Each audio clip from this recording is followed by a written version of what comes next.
Ya, baik. Selamat pagi, Theo, Happy, dan juga pemirsa Jendela Negeri dimanapun Anda berada.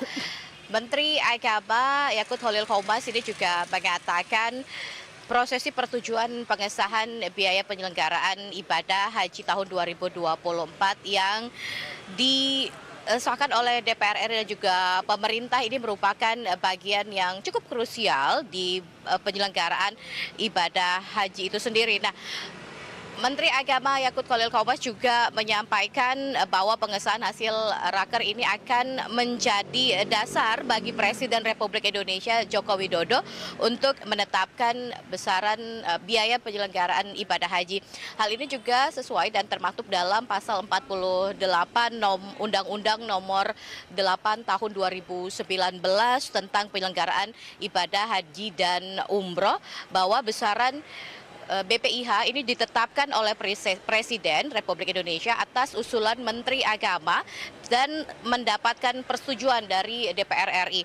Nah, Raker ini juga menyepakati besaran biaya penyelenggaraan ibadah haji untuk setiap jamaah haji reguler di tahun 2024 di pelaksanaan ibadah haji 1445 Hijriah ini rata-rata di angka 93,4 juta rupiah.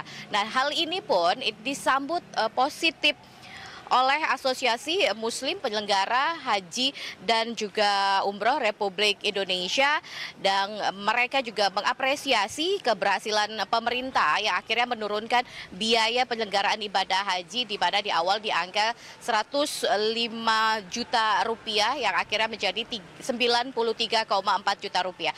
Kami akan menghadirkan statement dari Sekretaris Jenderal DPP Asosiasi Muslim Penyelenggara Ibadah Haji dan Umroh Republik Indonesia, Bapak Muhammad Farid Al-Jawi. Kemudian juga ada tanggapan dari masyarakat terkait besaran BPIH tahun 2024. Berikut tayangannya. Kepada pemerintah yang berhasil menurunkan usulan harga yang 105 juta menjadi 93 juta sekian. Tentu ini keberhasilan yang perlu diapresiasi, yang dikelola oleh pemerintah, dalam hal ini Kementerian Agama dan Komisi 8. Mengingat keadaan saat ini, pelunasan ini menjelang akhir tahun, yang mana semua belanja-belanja untuk penerbangan, hotel, dan lain-lain atau biaya luar negeri itu menggunakan US dollar. Ya, saya berharap sih kalau memang ada kenaikan, memang balik lagi kita berharap bahwa karena ada peningkatan dari pelayanan ya, dari segi pelayanan untuk para calon jamaah haji, dan tidak masalah sih. Yang saya harapkan itu semoga biar lebih baik lagi untuk pelayanan semuanya. Berharap Indonesia itu khususnya saya bisa memberangkatkan orang tua saya untuk berangkat haji. Ya, itu tadi tanggapan dari Sekjen DPP Asosiasi Muslim Penyelenggara Ibadah Haji dan Umroh. Kemudian masyarakat menanggapi besaran biaya penyelenggaraan ibadah haji tahun 2024. Nah, saya juga akan mengajak pemirsa, kita akan berbincang sedikit bersama pengamat sosial. Ada Bang Ramdansyah. Assalamualaikum Bang Ramdansyah. Salam Mbak Ayu, sehat. Alhamdulillah. Bang, tadi kan sudah kita sampaikan juga besaran BPIH 2024 ini akhirnya di angka 93,4 juta rupiah. Abang melihatnya seperti apa, Bang?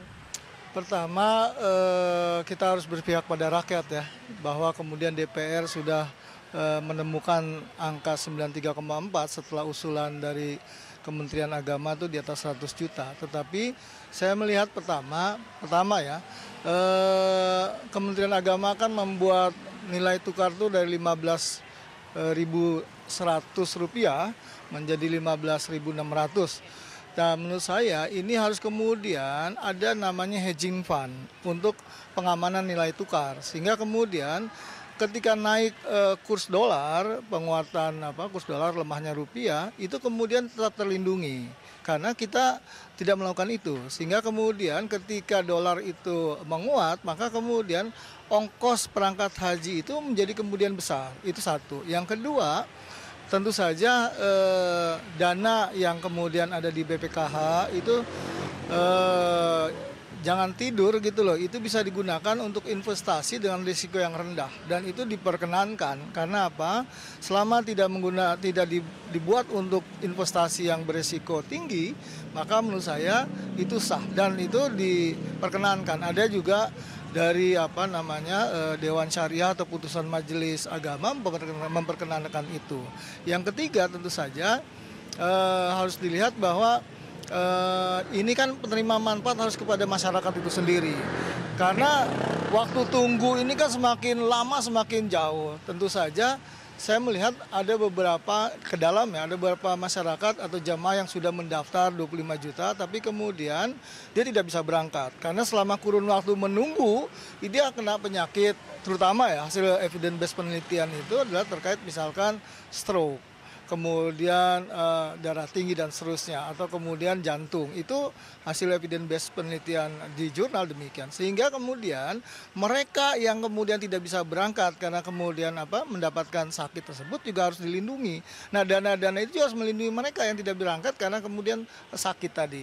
Terakhir menurut saya dengan kenaikan yang sekitar 6 juta kalau nggak salah, itu maka kemudian pelayanan baik kemudian pelayanan transportasi, kemudian konsumsinya juga catering itu juga lebih baik. Itu harapan kita. Tentu saja satu catatan lagi, mereka yang masih tidak sanggup membayar dalam waktu 6 juta karena kenaikan itu harus kemudian dilindungi dengan apa? Dia bisa mengansur karena ada dana yang dimiliki oleh BPKH itu. Bang, tapi kan ini masih ada jangka waktu yang cukup panjang kan karena di akhir tahun sudah diinformasikan. Melihatnya seperti apa, Bang? Singkat, Bang.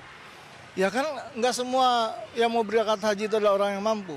Mereka yang mengumpulkan duit bertahun-tahun dalam waktu 3 bulan harus mengumpulkan sampai ke bulan haji ya, bulan Ramadan, mereka juga belum tentu punya uang cukup. Sehingga kemudian harus dilindungi dengan cara apa tadi? Memberikan mengansur setelah kemudian dia pulang. Karena apa? Itu juga bagian dari